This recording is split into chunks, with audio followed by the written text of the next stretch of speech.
exactly 15 minutes past 7 p.m. and my name is Atieno. Good evening to you.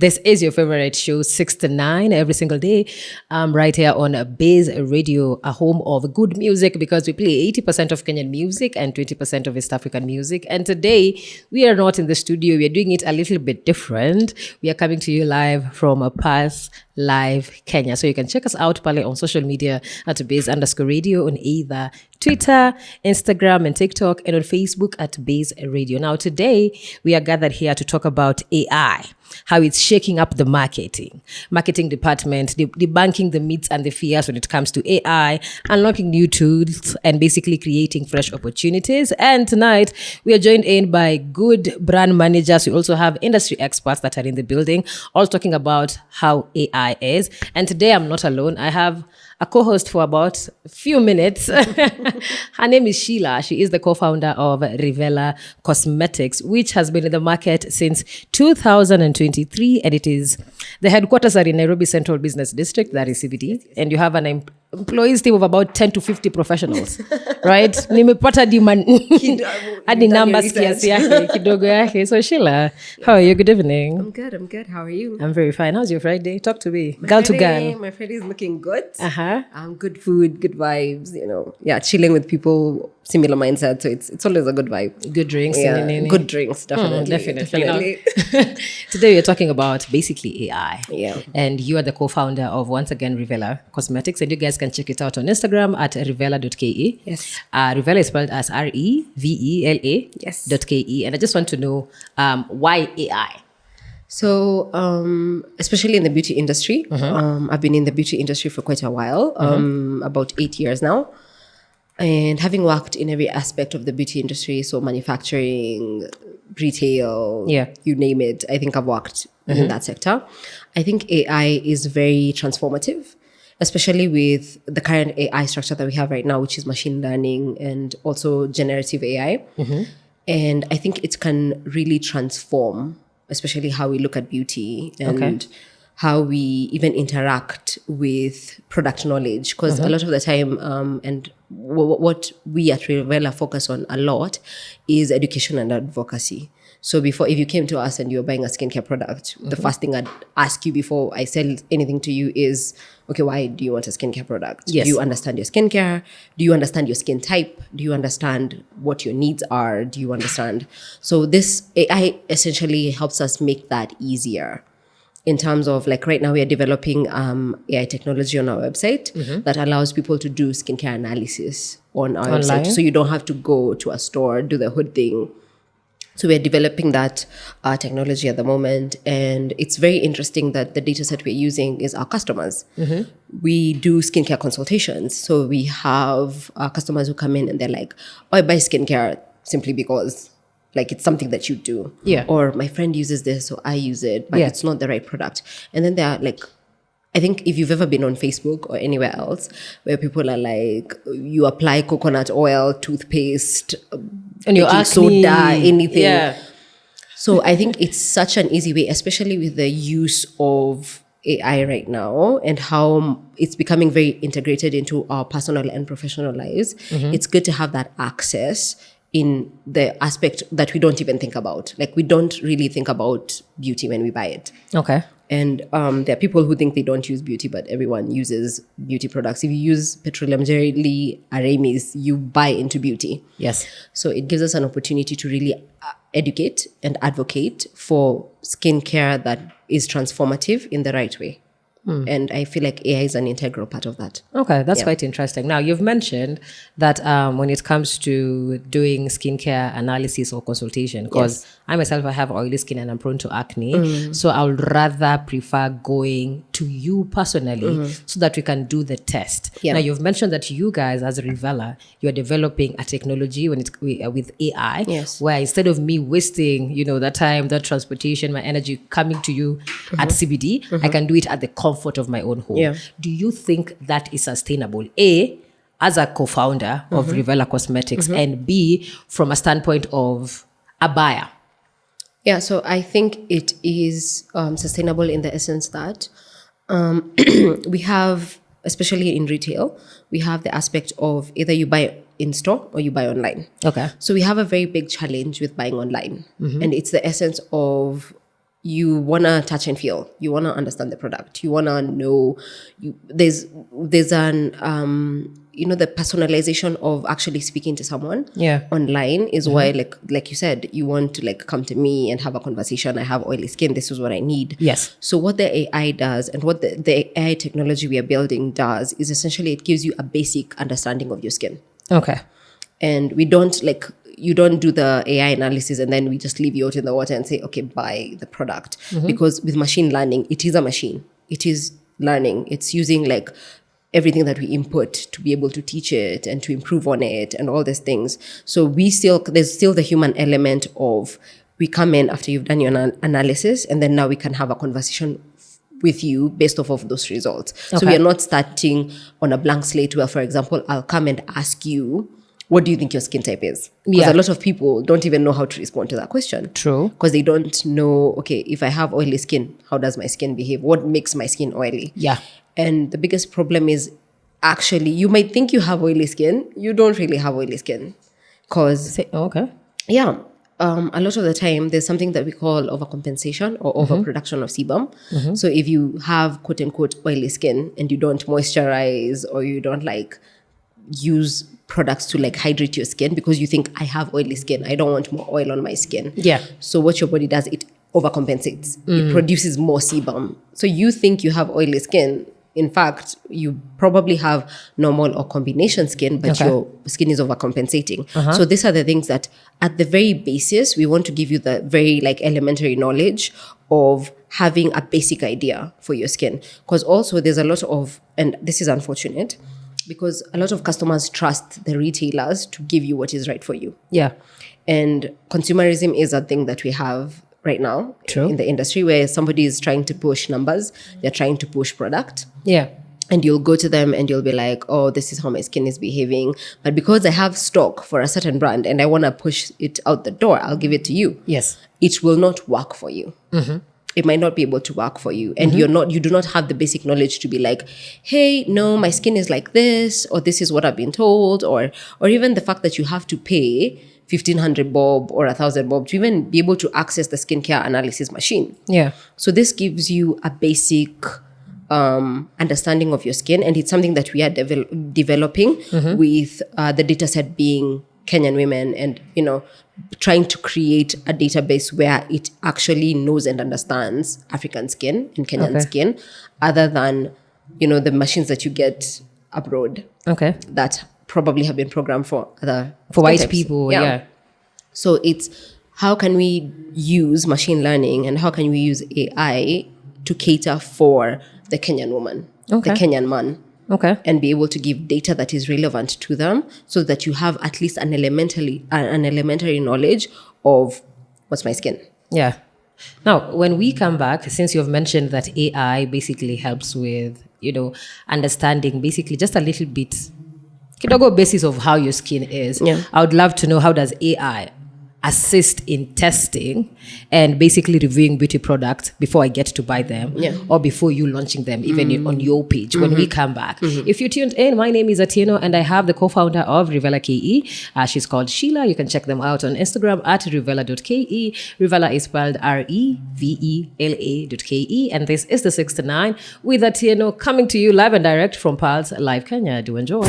Coming to you live and direct from Pulse Live Kenya. And today we are joined in by multiple brand managers, and today we'll be talking about AI, debunking the myths and the fears when it comes to AI in marketing. And once again, I'm joined in by Revela, co-founder of Revela Cosmetics, and her name is Sheila. And my name is Atieno, your host every day from 6 p.m. to 9 p.m. right here on Baze Radio on the 6 to 9 show with Atieno. Now, before that short commercial break, I'd asked you a question when it comes to AI in assisting in testing and reviewing beauty products before launching them. Talk to me about it. Do you think this is something that AI can do? It is because in other markets, it is something that is currently in use. Okay. So there are sites in the US, in France, that enable you to actually check for an ingredient list, which I think it's so fundamental. And it's something that we're also working on implementing in Kenya as well, because understanding a product list or understanding an ingredient list is the first step of understanding like what you're putting in your skin, because you'll find that they're very complicated names sometimes. Yeah. That most people are not able to like even begin to fathom. They're just like, you're given a product and they're like, apply this. So I think it's going to play an instrumental part, especially with how the world is changing and shifting.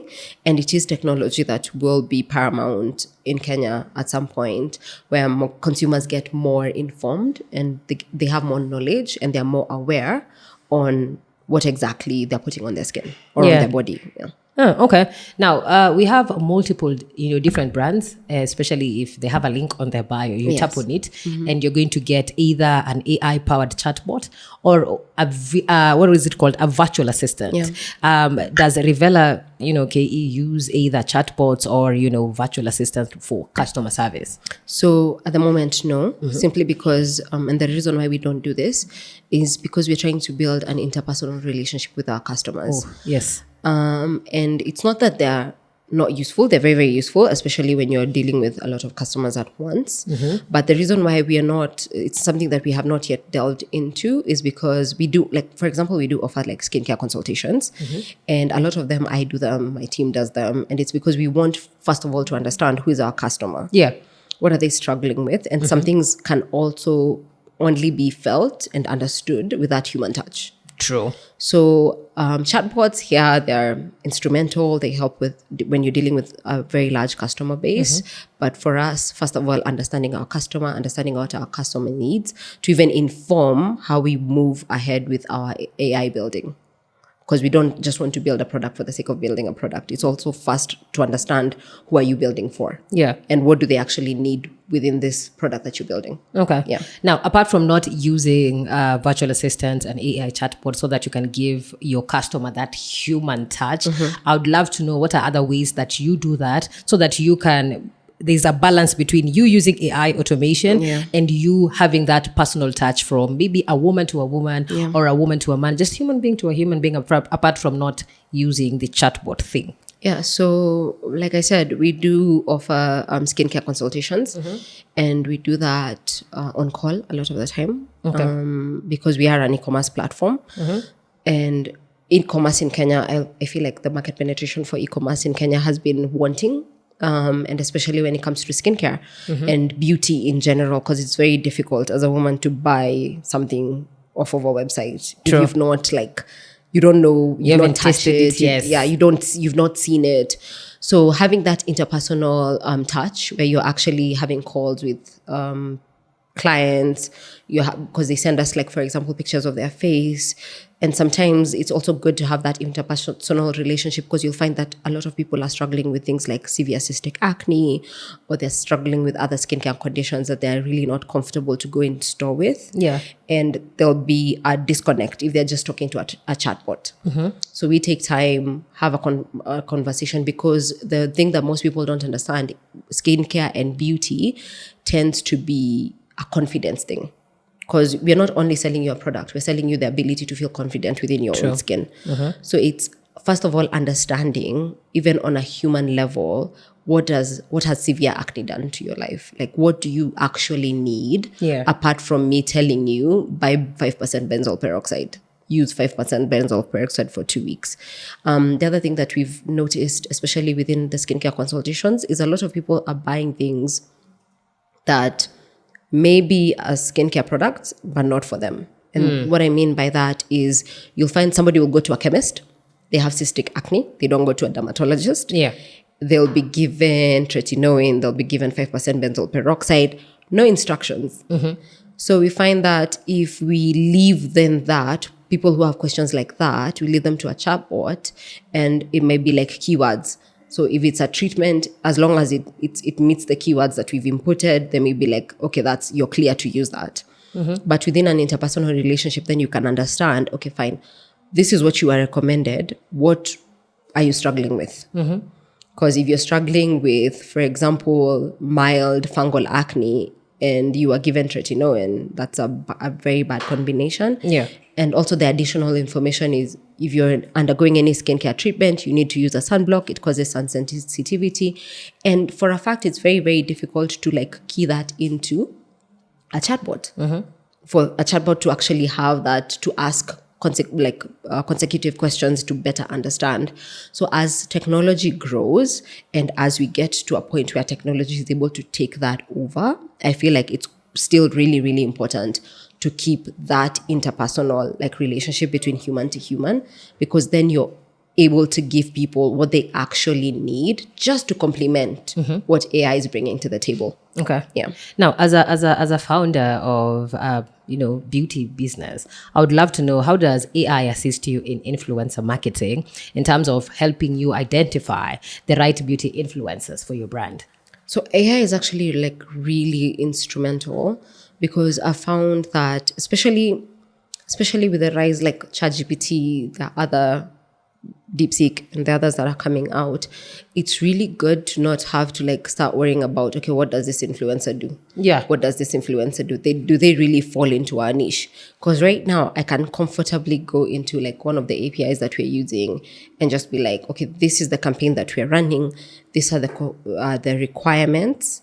This is what, and actually, because right now they're integrated with search, with like Google search and all that. So you're able to implement the exact qualifications that you need and the exact range that you need, and then it will be able to narrow it down to, this is the kind of influencer that you need, not by name, because again there's still like a few restrictions that are there, but it's able to narrow it down to like the niche that you're looking for per campaign. Because I also a person who believes, as because I have a background in digital marketing, apart from e-commerce, I'm a person who strongly believes that with influencer marketing, it's campaign on campaign. It's not like a one size fits all. Yeah. And especially if you're trying to target a specific group of people, or if you're trying to pass a specific message, first of all, it's understanding the message. And sometimes it can be very, very difficult for you to translate exactly what you need, even if you're talking to someone else. And AI has given us this wonderful thing where you're able to refine your thoughts. Okay. And actually like pinpoint, okay, this is what I'm looking for. Yeah. This is the campaign. Yeah. What kind of influencer should I be looking for? Then it will shortlist, these are the, and then there's also that interaction of, would you like any additional information? Would you like to tweak this in any other way? And if there's change, there's active feedback. Okay. So I feel like, especially with influencer marketing, it's really changed the landscape and made it easier to be a little bit more selective than just be like, oh, this person has 500K followers, but they're outside your niche. Yeah. So it becomes like very, very difficult to to use them before. Thank you so much, Sheila, for You're coming. welcome. Asante sana, I appreciate Thank it. you for having me. You're welcome anytime. Once again, that was Sheila, the co-founder, one of the co-founders of Rivella KE, which is a beauty, company that deals with skincare. Yes, skincare, beauty, Because I've everything. seen your page a little bit. I've just bumped into a niacinamide post and I was like, okay, this is what I like. And my name is Atieno, your host every single day from 6 p.m. to 9 p.m. right here on Baze Radio on the 6 to 9 show with Atieno. And today we're coming to you live and direct at Pulse Live Kenya where is this place? In Nairobi, somewhere in leafy suburbs. Yeah, don't touch that dial, tafadhali. Good evening to you. It's exactly 41 minutes past 7 p.m. And once again, I'm coming to you live and direct at Pulse Live Kenya. And today, the atmosphere is a little bit different from what I'm used to. We've got brand managers. We have industry experts in the building. And today, we'll be talking about AI, how we're shaking up marketing, debunking the myths and the fears when it comes to AI, also unlocking new tools and basically creating fresh opportunities. And I'm joined in by another co-host, Karibu Sana. Have you ever done radio before? No, I have This not. is your first time? Yeah. Karibu to this side. Oh my God. Umezoea tu kukua marketer. Yeah. Now, if you don't know who that is, his name is Kai Khalid, and he's the head of marketing and customer experience at Vision Plus, which is one of the sponsors for today Yeah. in this event. How are you? Good evening. How are you doing? Amazing. how Good is event. life? Yeah, I'm having fun. Life is lifing. Adulting is adulting. We move on regardless. Move on. Yeah.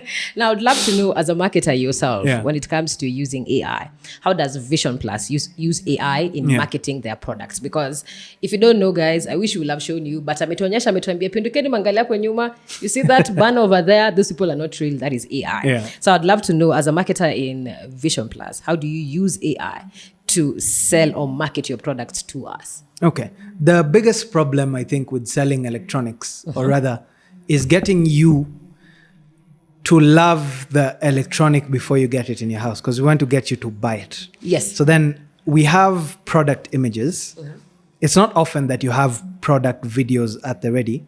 So you have product images, but we want to show you the experience. How does this speaker sound? How will you feel when you watch the movie on our screens? How does this fridge feel?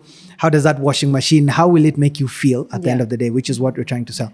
So how we're using AI to bridge that gap is basically image generation and most recently video generation. So we have product pictures, but we can now put that product very organically in situations where you can feel how the product is being used. For example, for our speaker, the Beat Pro, which is the highlight of today, we put that Beat Pro along with someone in a conference with a microphone, dancers on a street. It would be very hard to organize the same in real life, but right now with those capabilities, so for content, we can keep it going really quickly. Okay.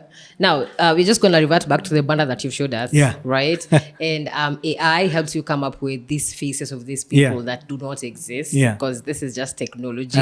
For lack of a better word, I'll call it a robot. Yeah. Right? So I would love to know from a human perspective, for once, throw away you being a marketer of Vision Plus. Yeah. Now, I'd love to know from that human touch, do you think you're getting it by using AI? You would be surprised. A lot of these images are so real, especially now.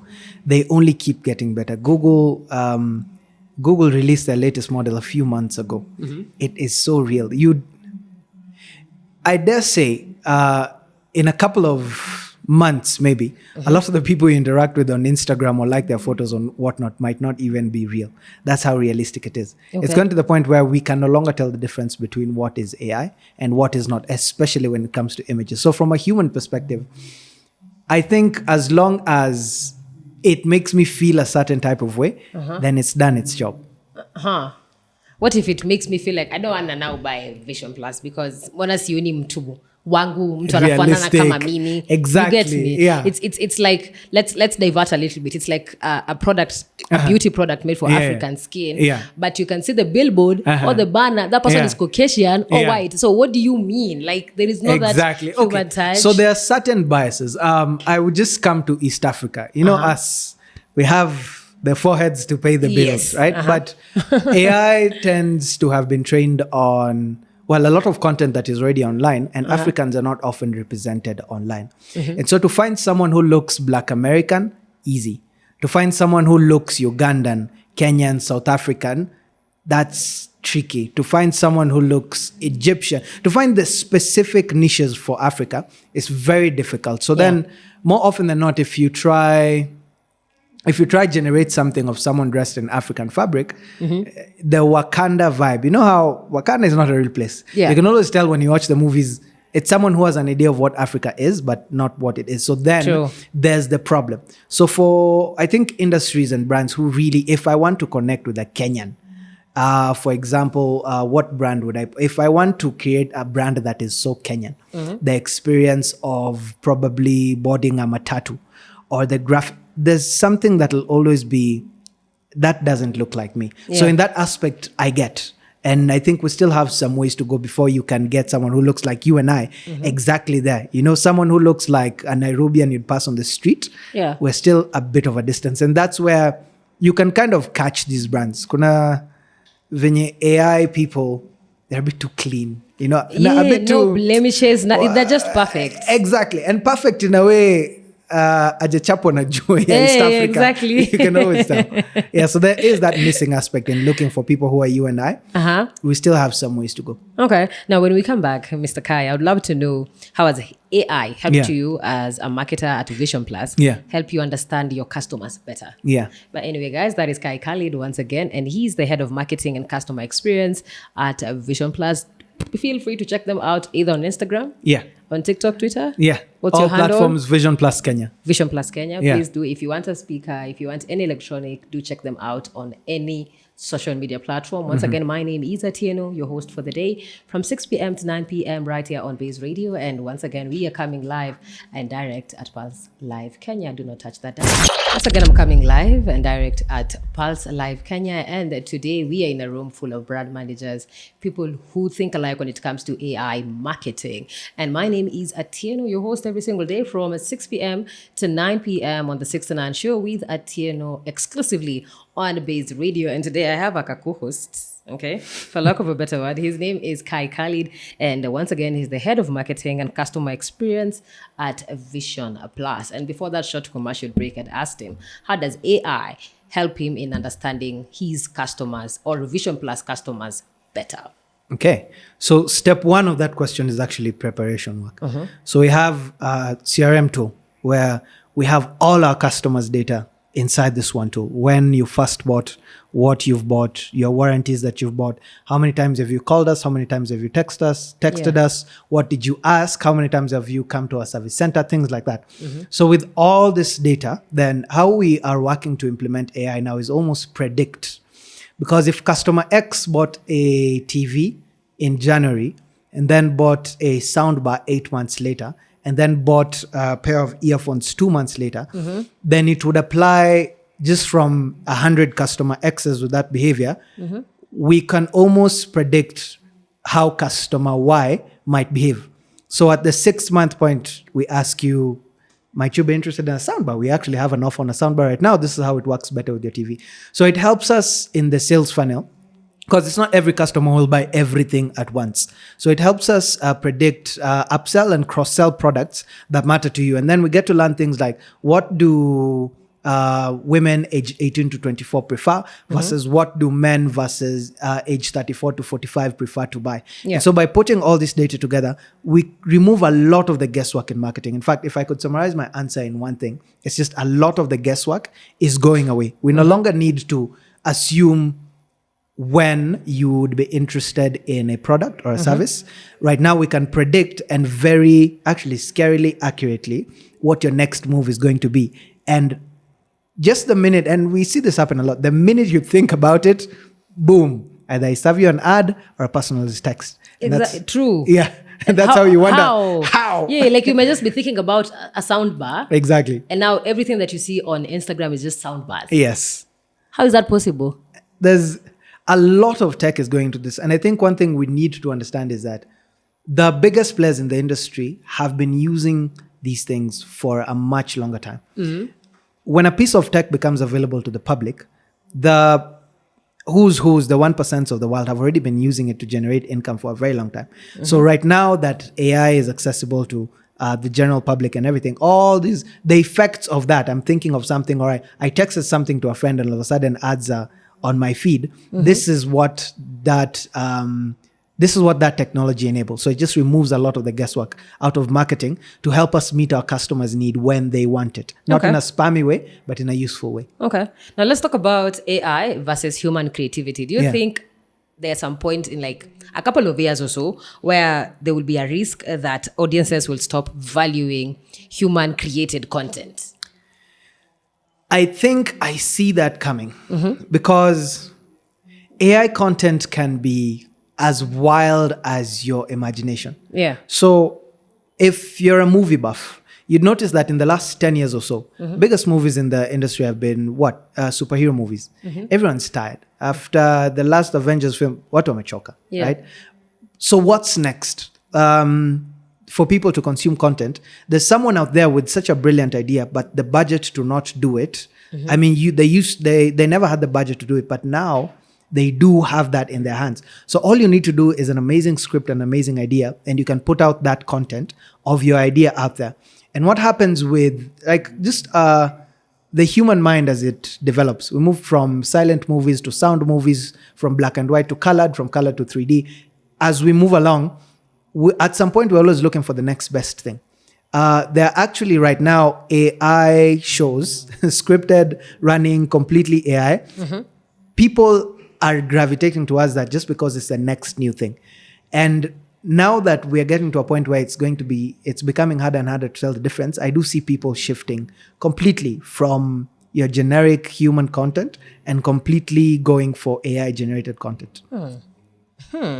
Now, when we come back, you're going to talk about AI versus content creation. Oh, yes. That's a big And fight. I'd love to know, Yeah. do you think AI will help or hurt content creators in the long run. Once again, that is Kai Khalid, the head of marketing and customer experience at Vision Plus. Do feel free to check them out on all social media platforms. I'm talking about Instagram to Facebook to Twitter to TikTok at Vision Plus Kenya. My name is Atieno, your host every single day from 6 p.m. to 9 p.m. on the 6 to 9 show with Atieno exclusively on Baze Radio. Kama kawaida, my love, don't touch that down. Coming to you live and direct at Pulse Alive Kenya. And today we have brand managers in the building. They usually say great minds think alike. And today we are here to talk about AI. Number one, debunking the myths about AI in marketing, whether it helps us or it actually makes the situation way worse. And I'm joined in by Kai Khalid, who once again is the head of marketing and customer experiences at Vision Plus, which you can go ahead and check it out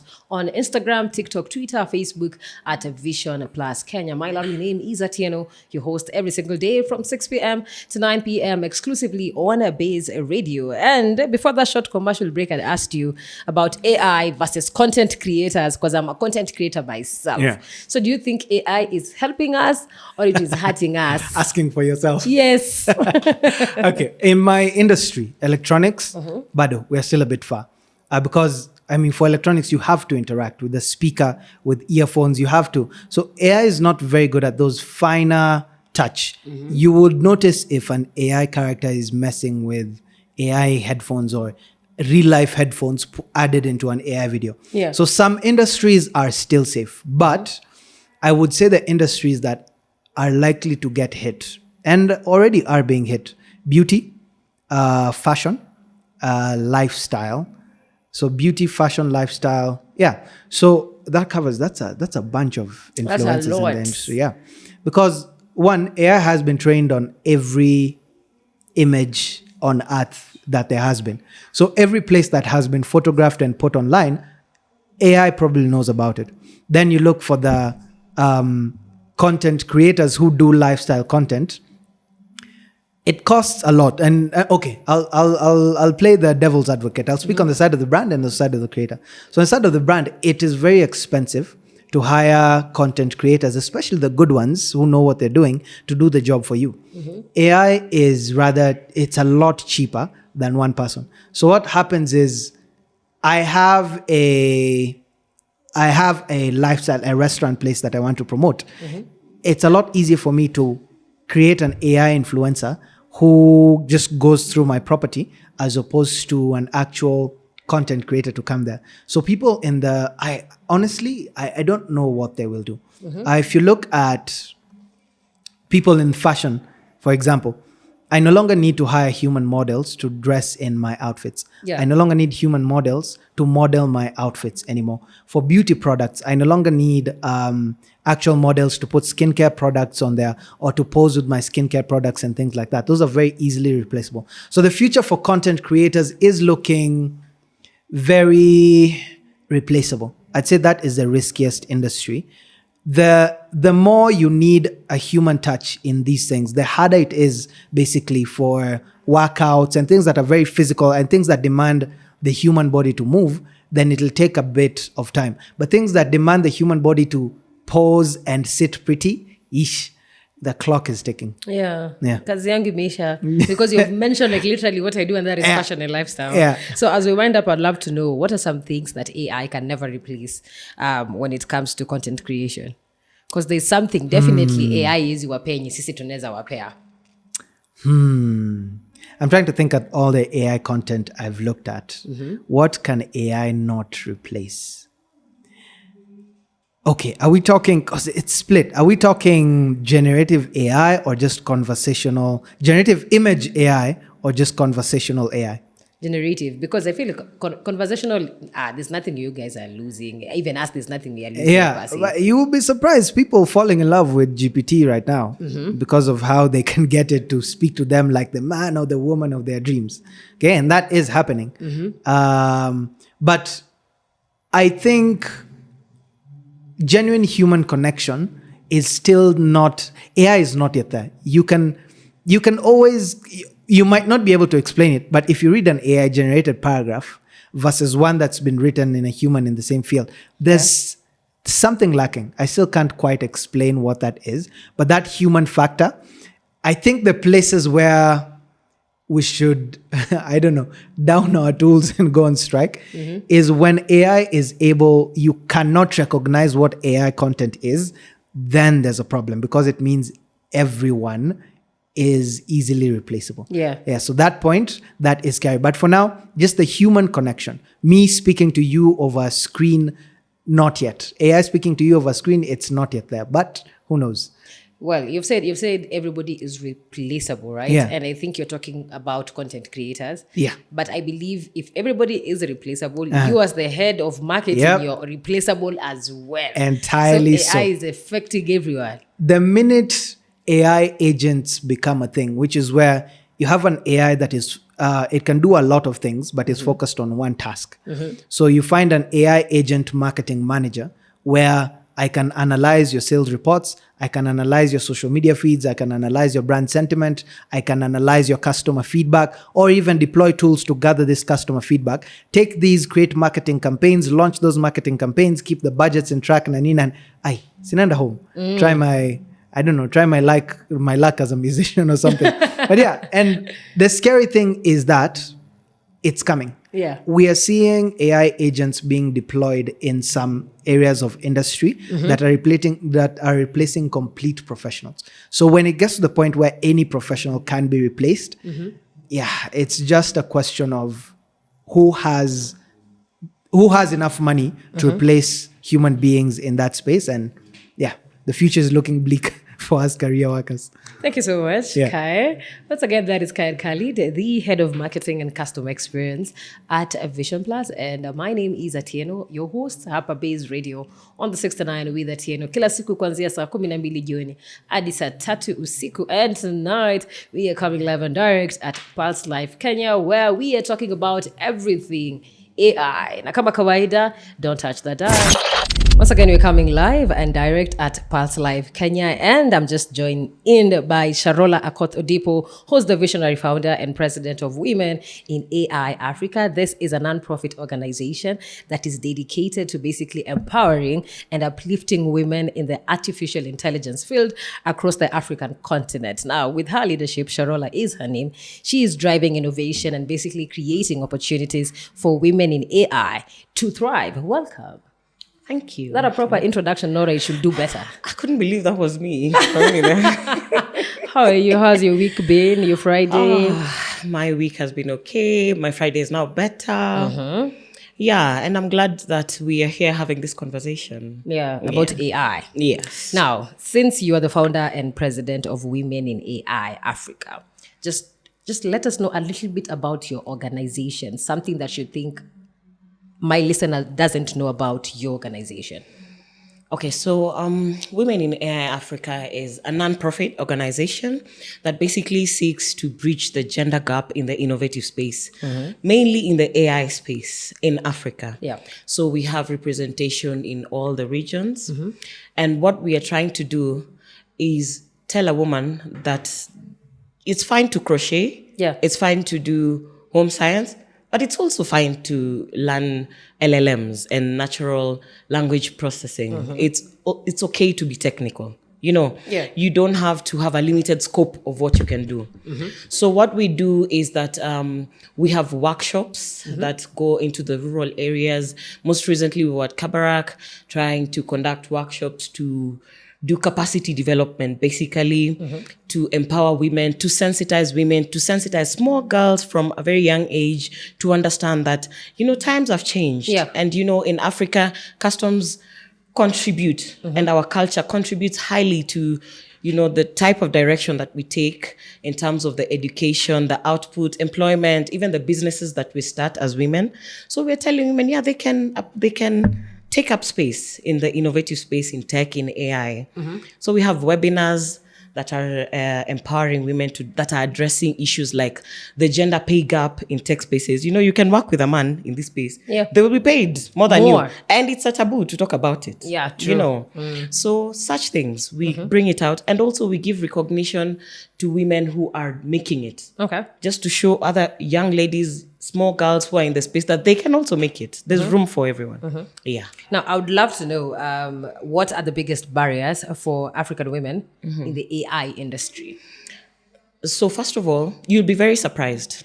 Women are actually significantly a barrier to fellow women. Sure. You find that women, as the graph goes, when they're starting, when you're done with your high school, let me pursue something in physics, in tech. And then when the more you grow into employment, the graph at the apex, it becomes narrower and narrower. So you have very few women who are up there. If you find a woman in a leadership position, they're not willing to pull up these younger ones who are just coming into the space. So that is a barrier on its own. Then we have our own cultures, our African cultures, our customs that have been imprinted in women's minds that they have to, take a certain direction in terms of their careers. So there's a lot of resistance. Look at internet gaps. Before you tell a woman in the rural areas that they can pursue AI, have you provided internet for them? There is no universality in terms of internet in Africa. Yeah. That's already an issue. Will they experience early marriages, or will they look at themselves in AI? Which career are they likely to pick first? Yeah. They will go to the market and sell tomatoes before you can tell them anything tech. Yeah, true. Yeah. True. Yeah. Now, you've spoken about, or you've mentioned gender gaps, and I would love to know, how can AI help bridge gender gaps in technology and leadership? Okay, so now we have AI systems that are being developed that do not necessarily have to use internet for them to be. Let me give an example so that it works better. There's a company called evacare.ai. So this evacare is a company developed by women for women, and it's an AI algorithm system. What it does is that it helps women through their fertility journey, pregnancy, and early parenthood. Okay? And this AI system is accessible in the rural areas because they don't necessarily have to have internet to use it. Yeah. You, with someone who has a kabambe in the rural area, it's USSD integrated. They can just dial star something hash, and then they're able to access the quality maternal healthcare that you are accessing here in Nairobi. You get? Yeah. So that is an AI system that is bringing quality healthcare to the rural area, to that woman in the rural area who is not able to access this doctor who is in Nairobi hospital, but because of AI, they're able to access that doctor. So it can bridge, just create sensitivity, go to the work with county, work with community-based organizations and NGOs, and with minimal and mitigation of resistance. I think it will help. To go, yeah. Oh, ladies and gentlemen, once again, that is Sharola Akoth-Odipo, and she is the founder and president of Women in Africa. And when we come back, I would love to know, do you think AI is being developed in a way that benefits us as African, or does it mainly just serve colonizers, for lack of a better word? Let us know via 0716250933 where you're tuned in from. And once again, we are coming live and direct at Pulse Live Kenya, and my name is Atieno, your host, every day from saa 12 jioni hadi saa 3 usiku, right here on Baze Radio. Na kama kawaida, don't touch that dial.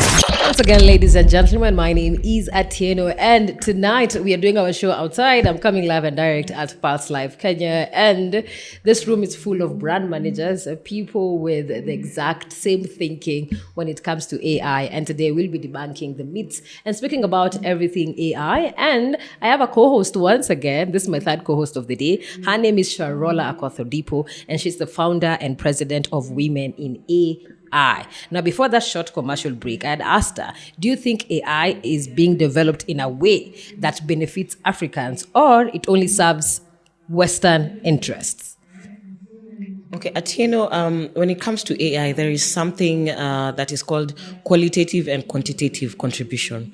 So qualitative contribution is where AI is actually being developed. It's actually being created, like data is being gathered, an algorithm is created for a particular target market. Yeah. Quantitative contribution is where we are consuming. We're just consumers. Like ChatGPT, anyone can go in and use ChatGPT. Yeah. So that doesn't mean that now we are AI savvy. So what is happening is that the West is creating, Europe is regulating, and then Africa is consuming. So we need to get to that point where Africa is creating AI that is good for Africa, that is reality, that is alive to the realities of Africans.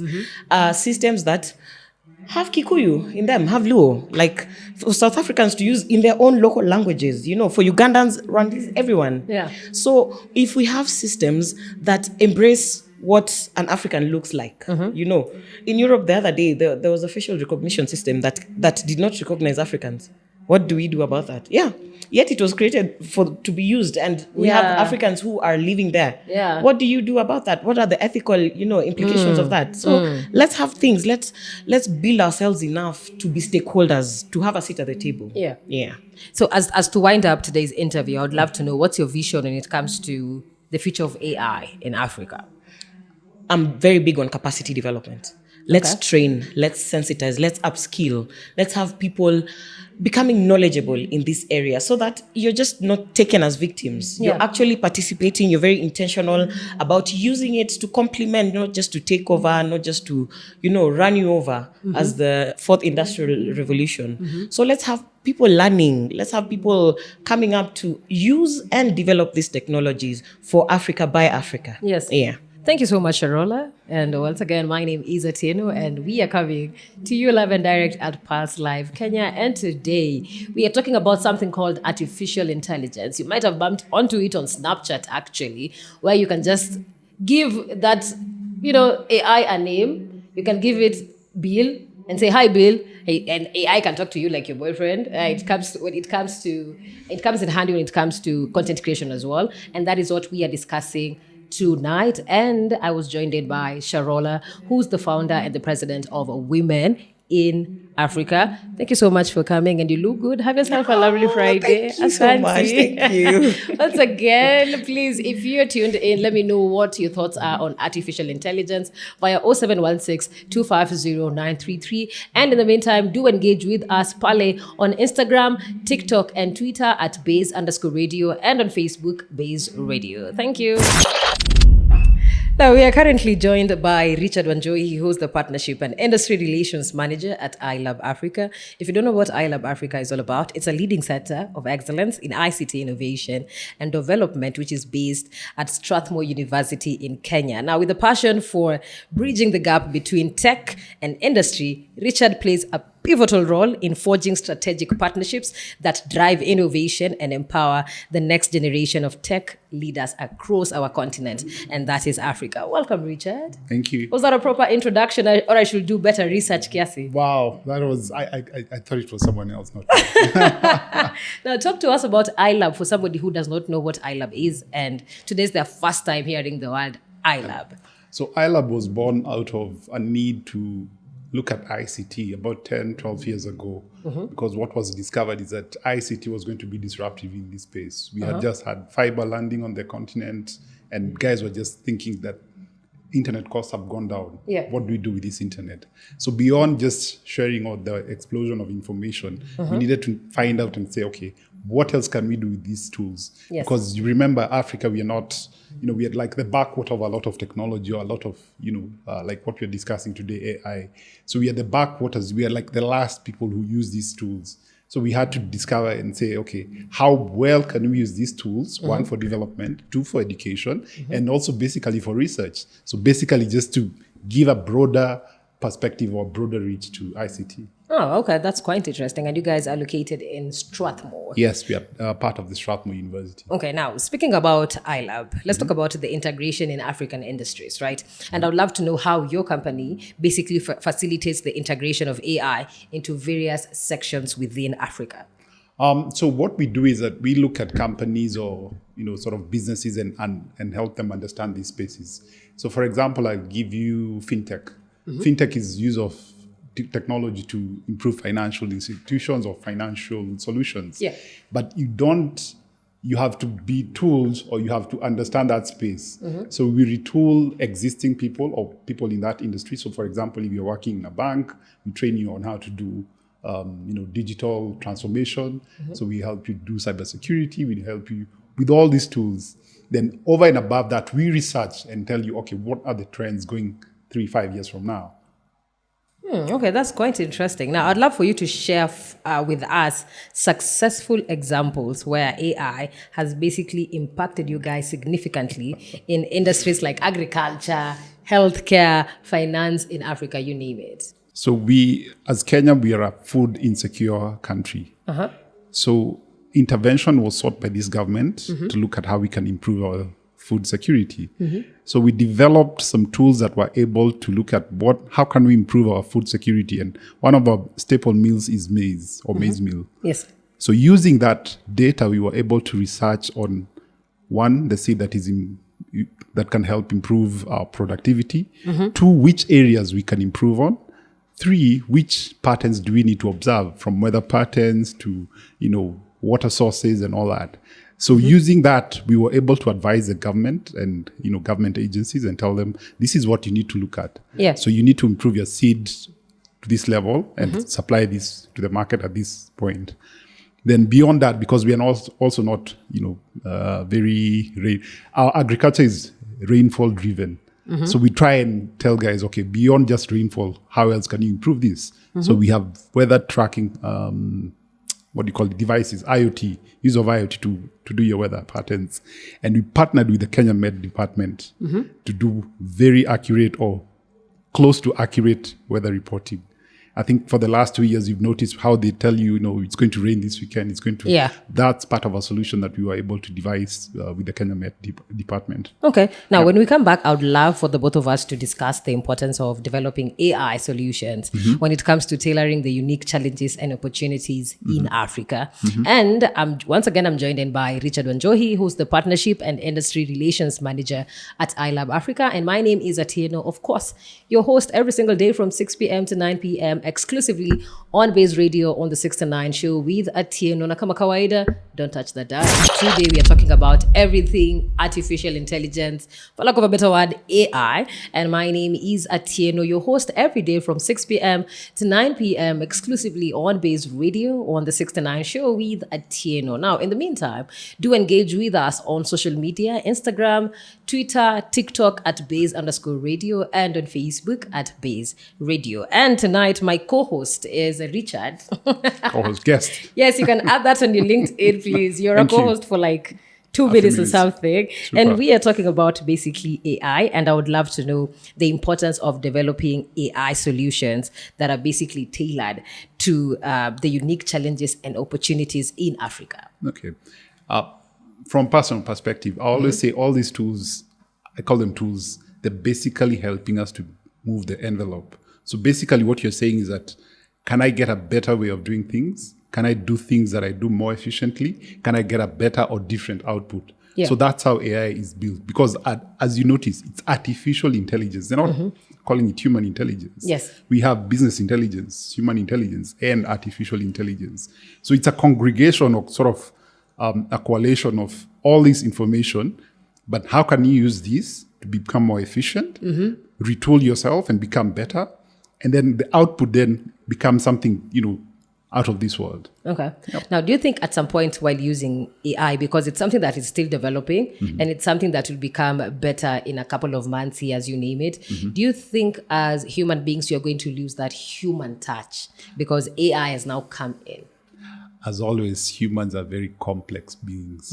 You don't know what I'm thinking right now. I Yeah. don't know what you're thinking. I don't know what our cameramen here or the guys in the background are thinking. They're like, they want to go home. What am I doing here? I need to get paid? And Why all are we that. talking about AI? Why? It's the least of my concerns. Yes. And that's the essence that you never lose about human beings. They're so unpredictable. You cannot predict what a human being, even the one that you live with, Yes. is doing. Yes. And that's the difference between AI and human intelligence. AI gets to some point, it's predictable. It can only do so much. I mean, we're just saying off the cuff that, you prompt it to give you certain responses, and you can see from the information it has given you, it's false or it's, it's not conclusive. Human beings, on the other hand, they'll surprise you, but they'll also shock you. Yeah. I mean, we have seen atrocities visited on human beings. We have also seen geniuses. We have seen innovations, and we keep seeing this across the board. So we'll never lose that element as human beings. It's only that we are moving at a very fast pace of doing things. Okay. Now, as we wind up, let's talk about news and AI. So how is AI changing the way news is created? I believe AI has democratized how news is created. First of all, legacy media, they are in for a ride. It's going to be rough. It's going to be tough. Yeah. It's not going to be the same. I can be a TikToker and I can be an authority in whatever I talk about. I'm a media house. You can be a good person on, YouTube, and you decide to do your YouTube on podcasts. Yeah. You become a media house. That's how we keep changing this narrative. And that's what I was saying. Efficiency, improving what you offer, and also the speed at which you offer this. Okay, thank you so much, Mr. Richard Wanjohi, for being my co-host for a couple of minutes. Making You'll me definitely sweat. find this.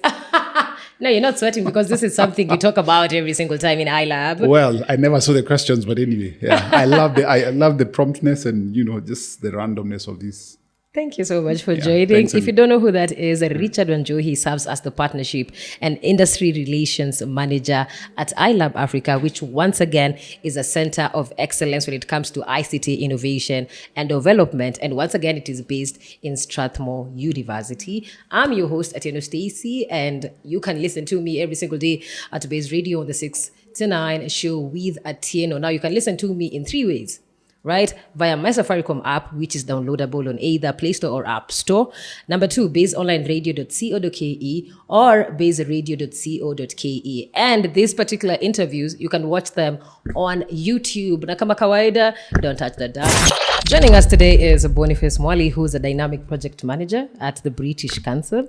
The UK's, it's basically the United Kingdom renowned organization for cultural relations and educational opportunities. Boniface is the driving force behind projects that basically connect people across borders through arts, education, and language, bringing the British Council mission to life. Good evening. Good evening, Atieno. Thank you for that very kind introduction.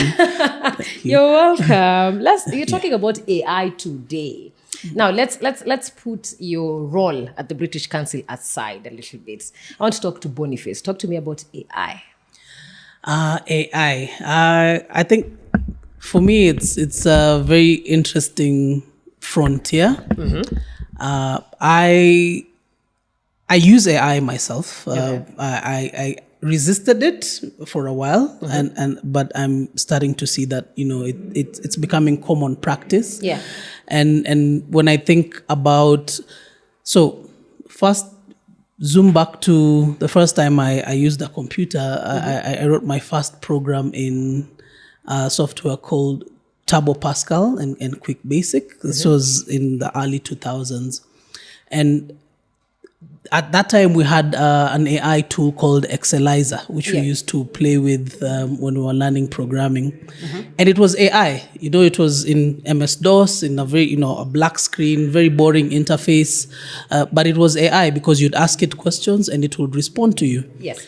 But now it's sort of really accelerated and AI has become a whole other thing altogether. So I think coming from that background, I've seen how it's evolved, from Excelizer to what it is today, and it kind of excites me that we are here with this technology. And whereas a part of me feels, it's gonna take away a lot of jobs and going to affect a lot of people, who use other mediums to create work.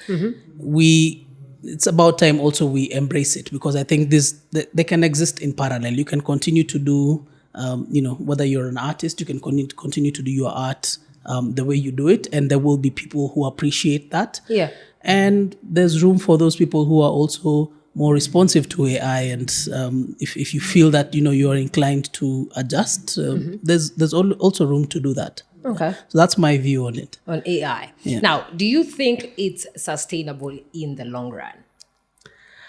I think it can be sustainable, and I like what the lawyer on one of the panels, I think she represents women in AI, what she said, that for AI to actually be viable, there needs to be policies, because like any disruptive technology, when it begins, people get disturbed about it and uncomfortable with it. But as policies come in and there's sort of a structured way of doing it, then those fears that people have about losing jobs, about the language use, and is AI going to be able to learn the way we do things and sort of create algorithms that respond to African audiences and Kenyan consumers in particular. I think if there's a policy environment that allows that to happen, it's going to grow. And the reason I say this is because if you look at, around the world, AI adoption it is supported by some of the biggest tech companies and the biggest capital backers. I think one interesting article I read on the BBC recently spoke about how the UK government has invested, I think, the equivalent of 2.3 trillion Kenya shillings in the AI ecosystem. So their goal is to create jobs, and they project that they'll create 13,250 jobs from that in sort of effort.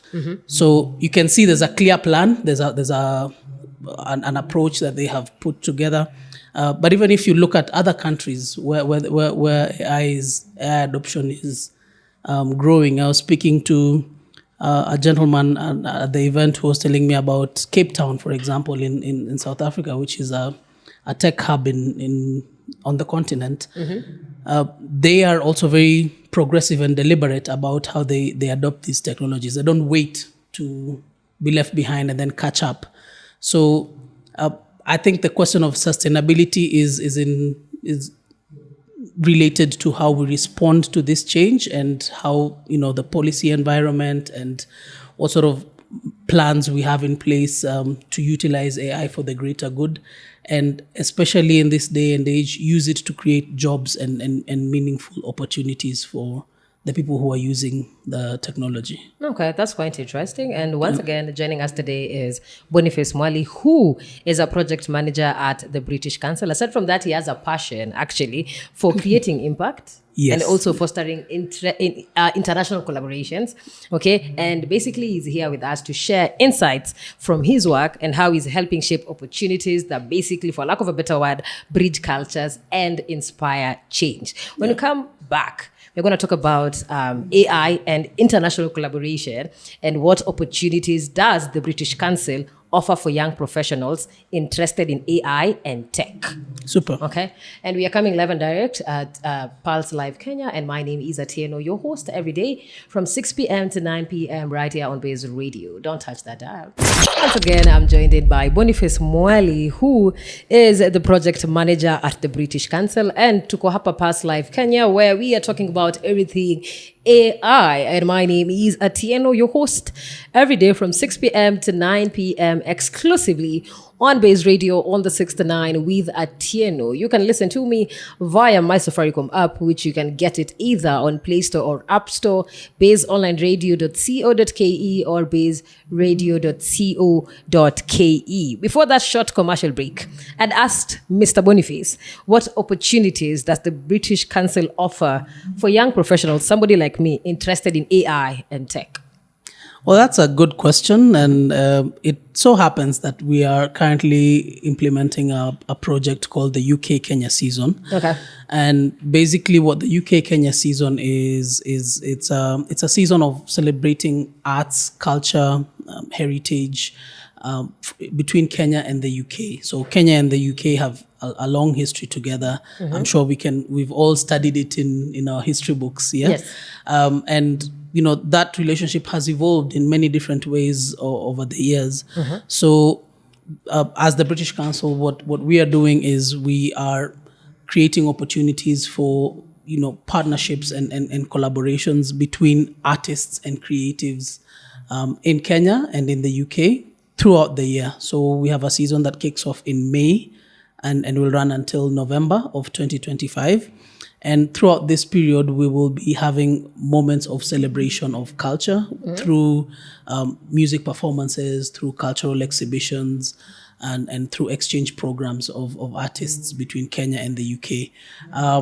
We've been working with individuals, artists around Kenya who have collaborated with artists in the UK to produce new work. This includes films, it includes paintings. It includes music projects, books of literature, holding events where they sort of present this work. And a lot of this work will also involves elements of technology. I like to refer to one example, which is, I personally, it's a favorite of mine.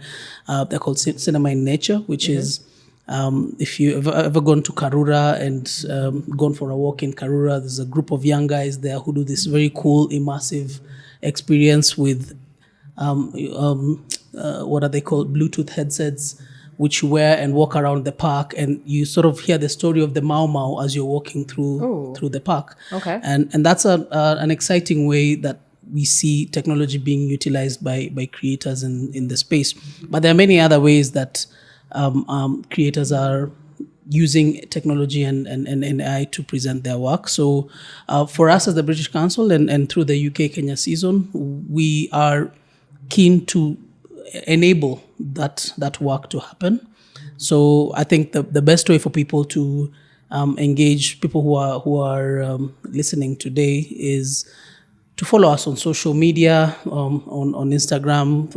Our Instagram handle is at East Africa Arts. Mm-hmm. So if you search East Africa Arts on Instagram, or you can go on WhatsApp. Okay. Actually, we can do that. We can do it together. It's a very quick thing, because so if you go on your WhatsApp, and so you have chats. Yes. And then you have updates, right? Okay. So for updates, if you go to the search and then you search for British Council Kenya.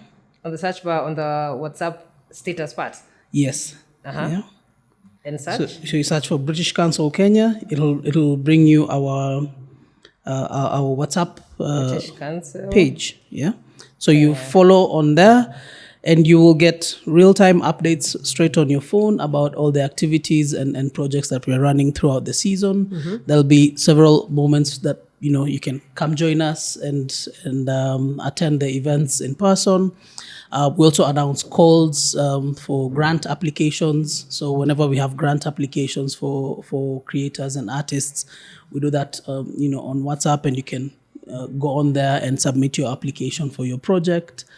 And various other opportunities. So I think this working with creators is central to the work that we do, and engaging through these digital platforms like WhatsApp and Instagram is one way through which we very practically embrace the new technologies and sort of think of how they can be utilized in the space. Okay, thank you so much, Boniface Mwali. Once again, he's the project manager at the British Council. Thank you so much for joining us today. Boniface, we truly appreciate you taking your time to be here with me. Your support means a lot. And you can check this interview on YouTube if you want to see yourself speak. Very fast. Mimi niko hapo ndani. Na subscribe. Thank you so much.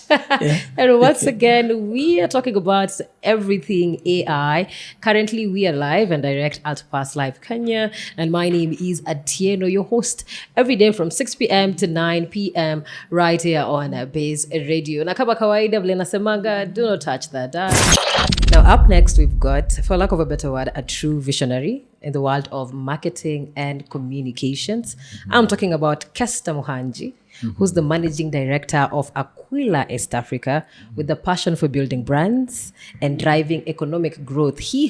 Kester has led Aquila to new heights, expanding its footprints across our own country, that is Kenya, Rwanda, and Uganda as well. Now, from his early days, inspired by a church sermon, right, about the strength of an eagle, to steering a game-changing agency, he's all about delivering big ideas and bigger results. Good evening. Interesting. I'm shocked. I'm wondering where you got all that information. Hi. Hi, how are you doing? I'm fine. How are you doing? I'm good. How's your Friday coming on along? I'm enjoying it so far. A lot of learning from, the conversations that we've had so far. Yes. Yeah, and as we are coming to conclusion, I'm taking home a lot of things. Yes. Yes. Now let's talk AI. And let's talk Aquila East Africa when it comes to using AI to improve marketing and connecting better with customers. How do you guys do that? Well, AI, I must say, is a new concept that we've incorporated into the organization recently.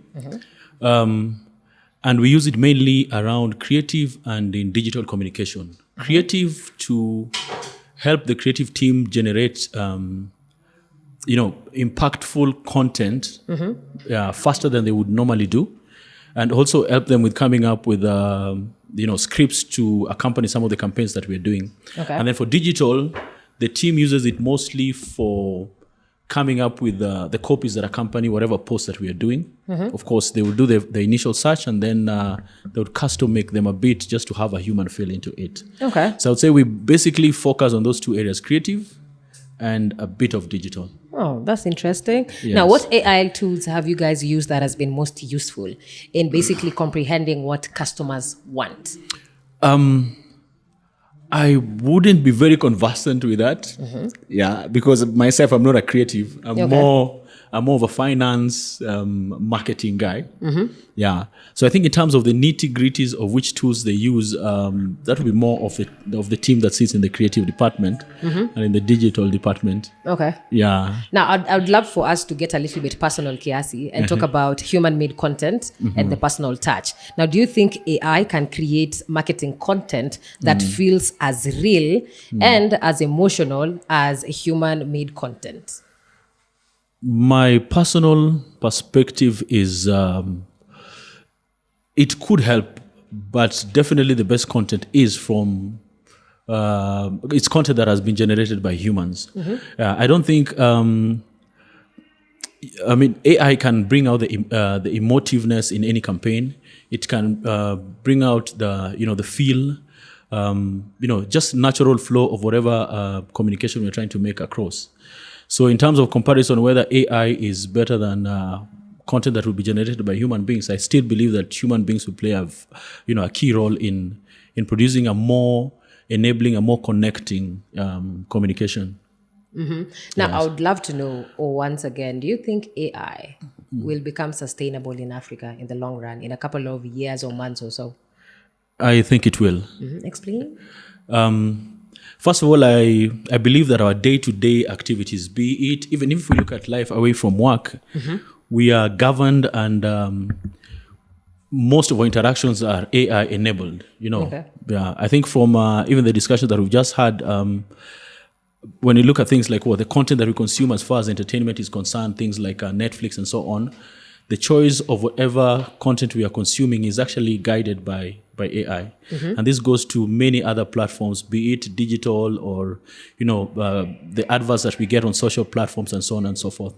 So if it has come this far, and it has been an intricate part of our existence, my feel is it is going to continue to be, only that it will be better, it will be more refined.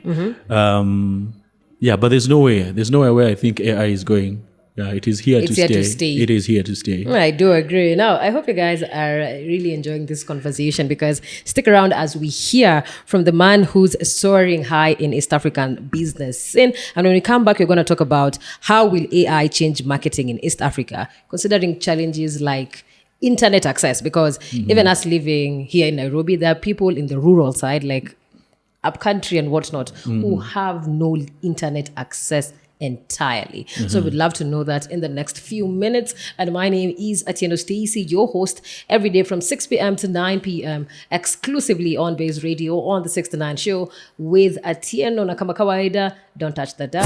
Mr. Kester Muhanji, once again, the managing director at Aquila East Africa. And tonight we are talking about everything artificial intelligence. You might have bumped onto it. ChatGPT, Snapchat has it as well. Twitter has it as well with Grok, right? It's basically taking over everything right now. You've probably even seen advertisements, billboards on the streets that have been made with AI. So any question that you have regarding artificial intelligence, please feel free to drop it on 0716 250-933. And my name is Atieno, your host, every day from 6 p.m. to 9 p.m. right here on Baze Radio on the 6 to 9 with Atieno. And once again, my co-host for tonight is Mr. Kester Muhanji. And I would love to know, considering the challenges like internet access, how will AI change marketing in East Africa? I think AI, speaking from a point of a marketing practitioner, will change more the agencies and the people who produce the content that is used in marketing vis-a-vis the consumers of the marketing content. So as much as people might not have access to AI platforms directly, I believe that most agencies and most practitioners in the marketing field will use AI to generate context and still communicate to those people. And then through platforms that are more widely consumed, like the Facebooks, the Instagrams, the TikToks, and so on, that same content will be basically be made available, to the general public. Okay. So the general public might not have direct access to AI platforms like ChatGPT and so on, but the marketing practitioners will have that and will use that to produce content that actually resonates very well with them. Yeah, so it should not be a very big challenge in the short and the mid-term. Well, okay, I get it. Now, as we wind up, I'll just love for you to give us advice to brands that want to use AI, but they worry about either the complexity of AI and the cost of AI as well. Okay. My advice would be, I would say, three-pronged. One, AI would definitely increase your efficiencies in terms of speed, in terms of quality of output, and so on. So in the process, you're likely to earn more or actually save a lot. So that's one, efficiency and speed of execution. Two, AI is not very expensive. Actually, if you look at the average costs for different offerings, it's not expensive compared to the direct costs that you'll incur for many other platforms that are not even AI enabled. Yeah. So cost should not be a factor, especially if you look around at the different offerings that are available. In terms of complexities, right now we have so many people who understand the platforms. So there are people who you can reach to directly. But other than that, it's also possible to self-educate yourself using different tutorials that are available for free, on different online platforms. So I don't think there's any challenge for anybody to venture into running campaigns using AI. And my encouragement would be to give it a try, however small. And definitely you'll see the benefits. And once you're hooked, you'll never be... You'll never go back. Yeah.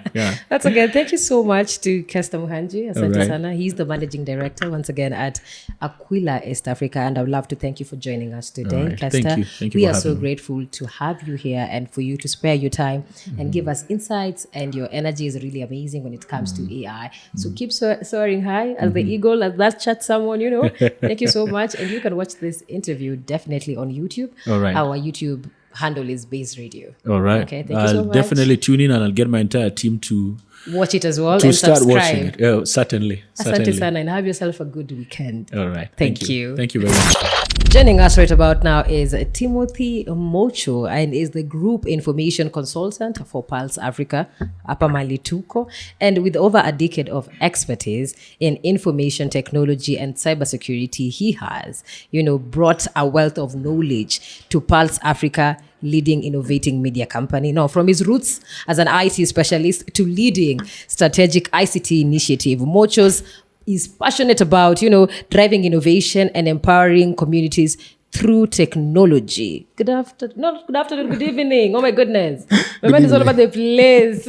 How's your Friday coming along? Weekend. It's been a long day, but it's been a good day. A very good day. You enjoying yourself so far? Yeah, we had a very good section of panelists. They told us a lot about AI, and I actually enjoyed myself quite immensely. And I learned a lot too. Okay. Yeah. Now, if you're wondering where we are currently at Pulse Live Kenya, and today we are speaking about everything AI. And my name is Atieno, your host, right here on Baze Radio every single day from 6 p.m. to 9 p.m. on the 6 to 9 with Atieno. And to kick us off is basically, how is Pulse Africa using AI to improve content creation and audience engagement? Okay. So you have to think about it like this. Every time you're engaging with the public, you basically have to remain top of mind. You have to remain knowledgeable on what's happening. Now, how AI does that is because it makes it very easy for you to collect a lot of information at a very, very short time. So right now for us, we've got all sorts of tools that we're using right now. ChatGPT, we get to now collate so much information. Sorry about that. And when we're writing our articles, what sells, we get to know information from ChatGPT on what is actually trending, not just in Africa, but also all over the world. Because again, we're not an island. I mean, we're a continent, yes, but we do engage on a global level. Okay. And because of that, our content, not only, especially when it comes to sports, our content is actually fed a lot by international sports, that's soccer, basketball, all that. And by us being able to get that information into our database as quickly as possible through AI, we're able to actually give very good quality content very quickly and at the top of the line when it comes to authoritative journalism. Okay. Yeah. Now, I would love to know, how does artificial intelligence in Pulse, when it comes to Pulse Africa, analyze audience behavior and basically improve content strategies? Okay. So, like I said, we have all sorts of tools that are there monitoring how people are reading our engagements. We have Google Analytics that tells us which stories are being read more all over Africa in different countries, all the countries that we operate in. And that tells us a bit about what kind of content people like to read. Okay. And because of that now, when it comes to when you're now curating what you're going to do tomorrow, the next day and after that, you know that this is what people like. If it's sports, they want to know about which team is trending at this time, which team is doing really well. Yeah. What are their players like? What injuries do they have? Are they about to leave? Are they shifting to another team? That information it comes from us being able to see how well our articles are being read. We see how many hits particular articles are receiving, and from that we now curate our content towards content that's like that, keeping us ahead of the curve. So since AI is here to stay, yes, right? And I've spoken to multiple people before you, and they are really, really, really saying that ayendi mahali, yes, like iko hapa for a very long time. I would love to know from a personal perspective, which artificial intelligence tools do you recommend for media companies who are looking into, staying ahead into the digital space? Okay. Even tonight alone, we've learned that ChatGPT is really good. The paid version. Don't use the free one. I mean, everyone wants to use what's free, but basically, if you really want good content, good data sets, ChatGPT Premium is actually where it's at. I mean, Gemini is also good. Claude is good. Jasper AI, very, very nice. These are things that already, they're tools that are very, very good for different things that you're doing. So I think those ones, I would say off the top of my head, are the ones that if media companies want to stay ahead of the curve, they should be looking into those ones. Okay, thank you so much, Mr. Timothy Mocho. Asante sana kwa kutujoin. Pole Thank you so ambush. much. No, it's okay. It's fine? Yeah, it's Friday. It's Friday. We can ambush you anytime. Of course. Now you can watch this interview on YouTube. Okay. Perfect. Our channel is Baze Radio. Baze Radio. And probably you can also see the snippets on either TikTok or Instagram at Baze_radio. I will definitely do that. Thank you so much Thank for you coming. so much. And have yourself a lovely weekend. You too. Have a good one. Thank you. And once again, we are coming live and direct at Pulse Live Kenya. And tonight we are talking about everything artificial intelligence.